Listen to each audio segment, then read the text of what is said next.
Hello, and welcome to the Justice Center's annual Code of Conduct and Champion Awards presentation. My name is Denise Miranda, and I'm the Executive Director of the New York State Justice Center for the Protection of People with Special Needs. The Justice Center is commemorating its 10-year anniversary. Today, we will honor 10 individuals who serve as examples of the best New York has to offer in the service of individuals with special needs. The winners have committed their lives to making sure those in their care are living their lives to the fullest. I cannot overstate our appreciation. Each year, the Justice Center asks families, staff, and providers to nominate staff members who go above and beyond in their duties. This year, the Justice Center received about 100 nominations, and selecting only a few winners was no easy task. The nominations are always humbling, but particularly so during this current staffing crisis. Those who support individuals with special needs are under unprecedented strain. Nonetheless, staff across our state are doing all they can do to ensure the people they support are treated with dignity, respect, and protected from harm.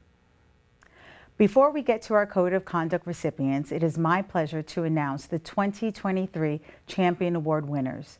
The Justice Center's Champion Awards recognize people and organizations that support the agency in its mission to protect the health, safety, and dignity of all people with special needs. Our first honoree is Megan Adams, the Acting Director of the Incident Management Unit for OPWDD. Meg's nomination caught our eye because it had narratives from several Justice Center units. Each had the same theme, talking about how helpful Meg has been to the Justice Center. The Justice Center's Prevention and Quality Improvement Team says Meg works with our staff to ensure strong corrective actions are put in place following agency investigations and that audit results are followed through to completion. She has also offered the Justice Center a seat at the table when OPWDD meets with providers and has played a pivotal role in the Cross-Agency Prevention Sharing Initiative.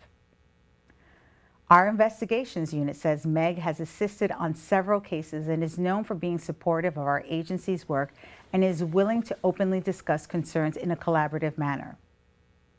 And from our incident management unit, Meg is known to have a willingness to help with any matter, maintaining a positive and supportive working relationship. She is the go-to person to resolve conflicts between the two agencies and keep investigations on track. It is not often we see such a strong nomination with so many corners of the Justice Center. For her work and dedication to the Justice Center's protection of individuals with special needs, I am proud today to present a Champion Award to Meg Adams. Good afternoon.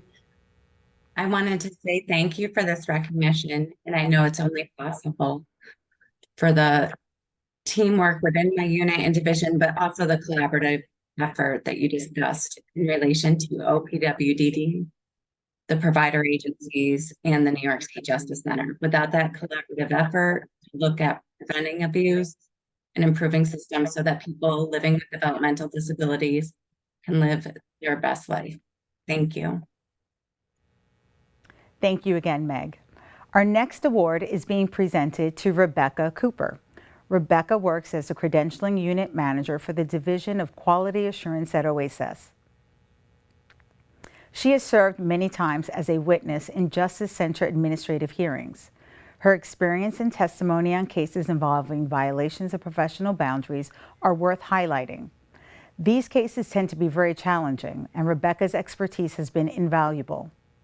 Not only does Rebecca help agency staff understand the power difference between a staff member and a person receiving services, but she runs trainings on maintaining professional boundaries as well. She focuses on how a violation of these boundaries puts people at a risk for relapse and harm. Rebecca's nomination concludes with the following. Rebecca has been an absolute joy to work with on my cases. I have grown as an attorney and advocate because of her, and I appreciate having someone of her background and compassion to work with on OASAS-based cases. For her tireless work, both with individuals receiving services and the Justice Center, I present a Champion Award to Rebecca Cooper. Thank you. It's been my pleasure to collaborate with the Justice Center for the last 4 years, providing persistent trainings to the Justice Center staff. related to the impact of an addiction on a service recipient, as well as the importance of addiction counselors maintaining professional boundaries when working with them. In addition to the trainings, the Justice Center initiating the opportunity for OASIS to provide expert testimony on the importance of maintaining professional boundaries with our service recipients in hearings further supports our collaborative goals for access to safe services across the state to our most vulnerable populations. Thank you once again, and I look forward to the continued collaboration. And thank you. Our next two winners are organizations that have played a pivotal role in supporting the mission of the Justice Center. The first is the New York Intellectual Disabilities Developmental Disabilities Nurses Association. The association has partnered with the Justice Center to help educate nurses on the role of the agency in OPWDD settings. This gives the Justice Center an opportunity to speak directly to nurses in the field. We work together to help them address challenging situations. Additionally, the association has always supported the Justice Center's Surrogate Decision-Making Committee by inviting us to present at various conferences and events. This partnership is crucial in fulfilling requirements for SDMC hearings. The Justice Center has also been invited to present on our areas of expertise. For their prior and continued partnership, I am happy to present our Champion Award to Mary Jean Keegan, the president of the New York Intellectual Disabilities Developmental Disabilities Nurses Association. Well, thank you for the recognition of the New York State IDD Nurses Association with the Champion Award.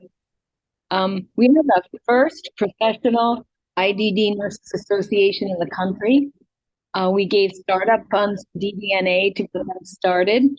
This is our national IDD Nurses Association. Our mission is to support nurses in the field of IDD nursing through mentorship. We do local zone educational presentations. We hold our annual conference in the fall every year. And we have a website that has a lot of information, especially for new nurses that are coming into this field. We are the only area in the state of New York that there is a waiver to delegate nursing tasks to unlicensed personnel.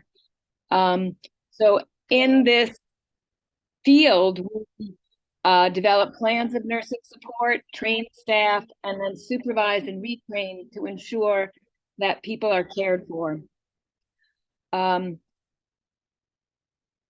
Within this field, we also need to become very familiar with a lot of different specialty areas within the scope of nursing practice.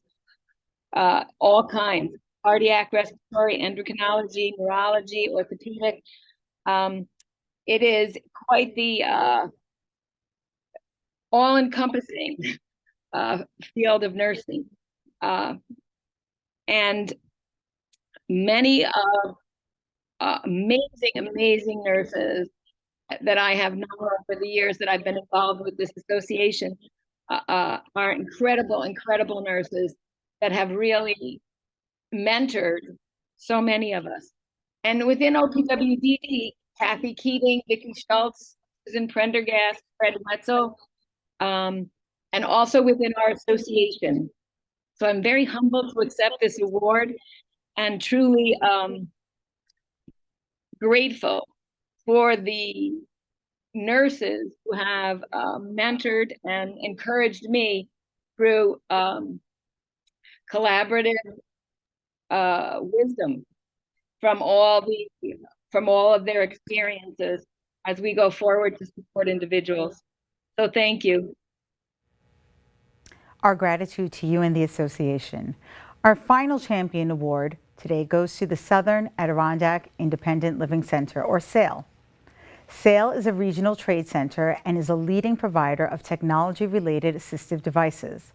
In 1 year alone, SAIL fulfilled 2,400 loan requests for equipment, resulting in nearly 75 people being able to move out of nursing homes. SAIL has supported the Justice Center's mission in several ways, Recently, SAIL offered their facility to the Justice Center to shoot an all-day video project, even allowing us to stay beyond business hours. This was key to completing a project that will help people with special needs use telehealth. SAIL staff members have also trained Justice Center staff in how to use specialized equipment safely and how people can get hurt if protocols aren't followed. Beyond all of this, SAIL has collaborated with the Justice Center time and time again to present at conferences and other events, helping raise the awareness of the trade program. For their continued partnership, it is my pleasure to present our final 2023 Champion Award to Tyler Whitney, representing SAIL. Well, thank you very much for that introduction. And on behalf of the team here at SAIL, we are so honored to be a recipient of the Champion Award. Here at SAIL, our mission is to help people live more independently. And through our trade program and our partnership with the Justice Center, we have ensured that many thousands of individuals have the necessary equipment needed to live independently. I would be amiss, though, if I didn't give credit to our incredible trade team, who spend their days ensuring that equipment and assistive technology is available for those who need it. Living in such a rural area, we face many challenges, though our team continues to push through those barriers to ensure equal access for all. Again, thank you so much for this incredible honor, and we look forward to many more years with our partnership with the Justice Center. Thank you, Tyler. I'm joined now by Justice Center Advisory Council Chairperson Bill Getman and Advisory Council member Joe Macbeth. They will present this year's Code of Conduct Awards. Gentlemen, so glad to have you here with us today. One of the best days of the year. Absolutely. And Joe, thank you for joining us for your first year here on the Code of Conduct. I'm so happy to be here, Denise. Thank you. Thank you. All right, now we begin. Our first Code of Conduct Award winner is Jimmy Brown from Pilgrim Psychiatric Center. He was nominated by Irina Quintana, who explains why she felt Jimmy was so deserving of this recognition. I've been working at Pilgrim Psychiatric Center for the past 13 years. 10 of those, I have the honor of working side by side with Mr. Jimmy Brown on the Intensive Treatment Unit 604. At this moment, it is my privilege to direct these words to you in recognition of invaluable work, to give you a brief sign of how value a man like Jimmy Brown is to this facility. Jimmy Brown has been working at Pilgrim Psychiatric Center for 37 years and more than 30 years for Central Athlete Volunteer Fire Department. Also, Jimmy Brown is a community leader and servant. He educates children at Central Athlete School District on fire prevention, and he is an instructor of Joy of Life, tools that are used by emergency rescue in the extrication of victims involved in vehicles accidents. Jimmy Brown is a power of example to everyone who has the privilege to come into contact with him. He serves as a beacon that points out the correct path of service, a path that requires empathy to make a difference, dedication, tolerance, respect, passion, and love. He has integrity for his position. He has compassion for the patients. He love and passion for his fellow human beings, and the clients that we care for shine through all his actions and decisions. Jimmy Brown demonstrates true kindness. This is a characteristic that cannot be paid for or learned. It comes from within a person. Thank you, Jimmy, for all you do for coworkers, for the clients, and I wish you very good luck with your retirement. Have a good day, everyone. It is my pleasure to present this year's first Code of Conduct Award to Mr. Jimmy Brown. Congratulations. Thank you. At this, I would like to thank the Justice Center and Pilgrim Psychiatric Center for recognizing my hard work and dedication. I take pride in treating the patients with kindness and respect. I am honored to be selected for this year's prestigious award. Thank you, Irina Quintana, for nominating me for this award. I would also like to thank all the scanners that I work with in ITU on all shifts, all the nurses in ITU on all shifts for a job well done. And let's keep up the good work. Thank you. Our next award recipient also works at a psychiatric center. Danielle Descents has spent the last 2 years serving individuals with special needs at Elmira Psychiatric Center, and she's made quite an impression on her colleagues. Danielle has worked as a nurse caring for children and adults with mental health needs for about a decade. Her coworkers say that the only thing that outweighs her expertise is her caring heart. Her nomination highlights the work to advocate for patients by bringing teams together so everyone is working toward the best outcome.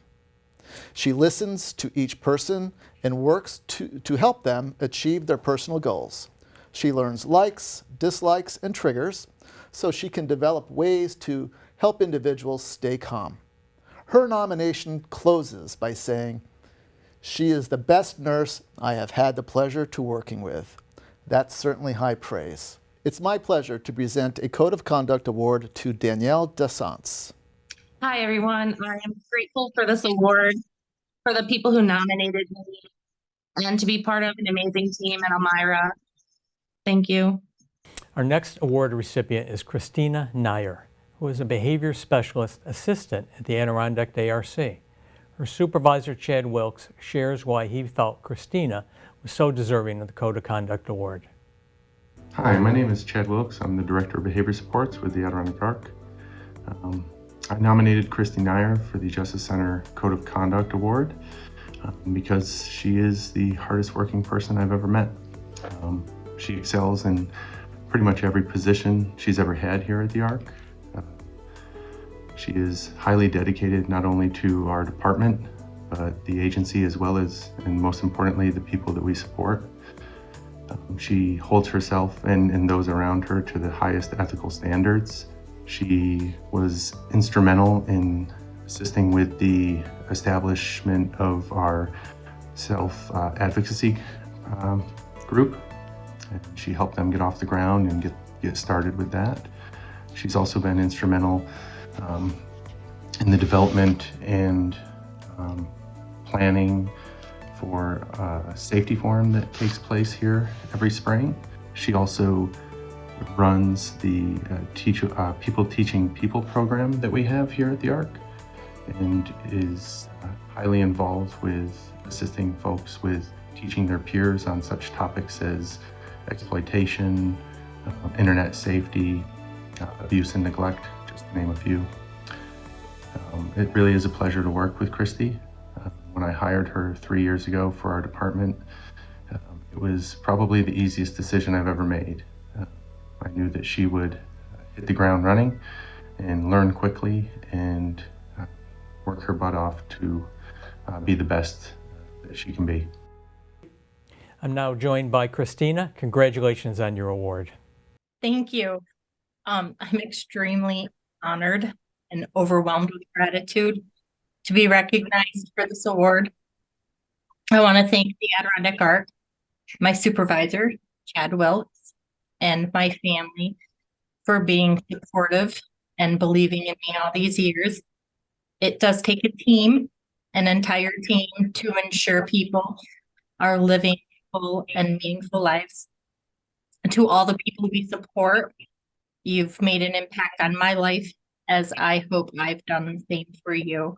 They deserve thanks as well, and will always hold a special place in my heart. I wouldn't be who I am today without all of you, and I am forever grateful. Thank you. Our next award recipient is the Director of Clinical Services at Cazenovia Recovery Systems. Andrea Ocasio has been with Cazenovia for more than 13 years.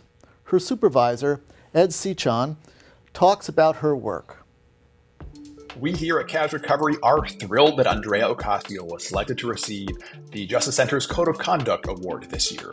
Andrea lives and breathes ethical standards every day, and over the years, she's helped our staff members feel more comfortable and open talking about ethics and protections for the people in our programs.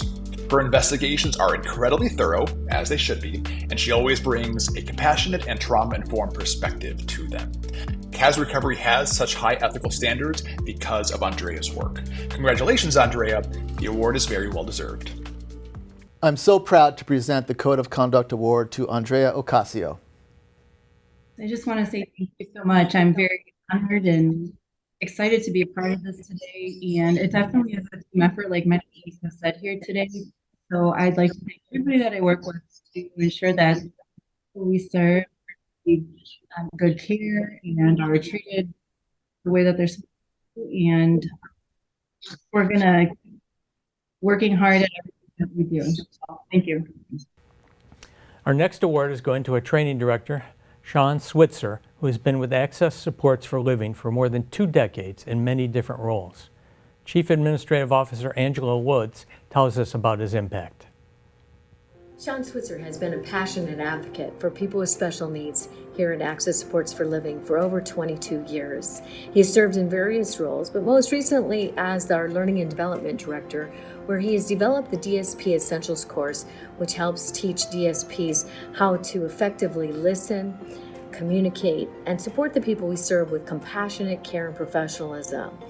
He was also instrumental in implementing POMS, or Personal Outcome Measures tool, here at Access, which helps us to learn what people really want and need, what their dreams are, what their hopes are, so that we can best serve them. Because as Sean says, if you don't know the person, how can you really support them? So because of Sean's passion for helping people with special needs and protecting their rights, he really deserves the Code of Conduct Award, and we are excited that you got this award this year, Sean. Congratulations. Sean, it sounds like you're making a real difference. Yes, thank you so much. It's an honor to be considered, let alone selected for this award. Thank you to our leadership team here, specifically Angela Woods, also for this nomination and support. I have been blessed for 20 years to work with this organization that has allowed me to cultivate my passion for people into a career. There have been many people over the years that poured into me, helped fuel that passion. One of those people, a person is my former colleague, Elizabeth McManus. Liz helped me turn and understand the difference between compassion and passion. And she helped me turn my compassion towards people with special needs into a lifelong passion. I learned from her what truly looks like to put the people that we support first in everything that we do. There have been so many others that I've learned from, both past and present. Thank you to all who have poured their wisdom into me. And a very special thank you to the individuals that I've been honored to support in some way over the years. You are all the reason that I continue to do what I do. I'm so proud of each and every one of you. Thank you again to the Justice Center and for all that you do to protect people with special needs. Our final recipient for the day also comes to us from Access Supports for Living. Robert Venditti was nominated by colleague Christopher Durr, who talks about what makes Robert so special. Hello, my name is Chris Durr, and I'm a Day Services Supervisor for Access Supports for Living. I nominated Robert Venditti for the 2023 Justice Center Code of Conduct Award. So just a little background, I've worked in this field for nearly 20 years, and through family have been exposed to it for basically my entire life. I have rarely witnessed anyone as dedicated to the success and quality of life of the individuals we serve as Rob. Rob is routinely the first person to arrive at program as well as the last one to leave. He works tirelessly to develop meaningful and supportive programming for our individuals, forging connections all throughout our community to develop a variety of social, recreational, and volunteering opportunities, including but not limited to local food banks, the Office for the Aging, animal shelters, local firehouses, and Friendly Visitor. He engages with the group during monthly advocacy meetings to ensure that all of our individuals' calendars of events are catered to their specific interests and goals, and I really feel he has set the gold standard for quality programming in the area. He is an amazing role model for all of our staff and works tirelessly to ensure they uphold the same standards and expectations that he has set for himself. Rob also manages our Supplemental Day program, where he not only develops an amazing weekend schedule of events such as plays, sporting events, museums, community events, and carnivals, but also routinely takes a group after putting in long hours during the week. Rob is deeply involved in all of our individuals' lives and takes the time to ensure he is familiar with what is going on with each and every one. He's developed meaningful relationships with not only the parents and advocates of our individuals, but their entire extended support teams, where he has earned everyone's respect for his work ethic, support, and dedication. Most importantly, Rob continuously and selflessly works to ensure every single day is a positive and successful day for our individuals. He is absolutely adored by everyone at our day program, and most days he has to chase people out of the office with the promise of talking later to get work done. I want to say that it's an inspiration to work with Rob and to see the dedication and care he shows to everyone at our day program every single day. I want to thank the Justice Center for presenting Rob with the 2023 Code of Conduct Award and recognizing everything he has done and continues to do to support and improve the lives of the individuals we serve. Thank you. For your service and compassionate care, Robert, I'm so proud to present this final Code of Conduct Award to you. Thank you very much for presenting me with this award. Such an honor, and I feel extremely grateful. I truly love what I do. I feel so lucky to be a part of this field. It's a privilege to be able to support the individuals on my program and be a part of their lives. I absolutely love seeing the smiles of the individuals on my program, the door, and I love seeing the progress they've made over the years. It's truly rewarding. I would also like to thank my coworkers, staff, and my superiors for their support. It's a true team effort to provide supports in the field, and we cannot make the progress we make if it's not a total team effort. I look forward to continuing to grow with my agency and allow us to provide the best possible day rehabilitation supports for those that attend my program and watch them continue to prosper and grow. Well, thank you so much. What an amazing group of people. But then again, I know that you're both all too familiar with the exceptional compassion and commitment of workers. 365 days a year, 24 hours a day, they make a difference. And you know, I don't think that we can recognize them enough. We have to take every opportunity to recognize the great things that are happening and do it as often as we can and as loud as we can. Celebrate many of the heroes, and this is just a small number that were here today. Thank you for joining us for today's presentation. While we honored 6 outstanding staff members today, there are countless others across New York State who are equally deserving of recognition. If you are watching this and know someone who deserves a Code of Conduct Award, be sure to keep an eye on the Justice Center's website. Nominations will open in the spring. Congratulations to all of our winners.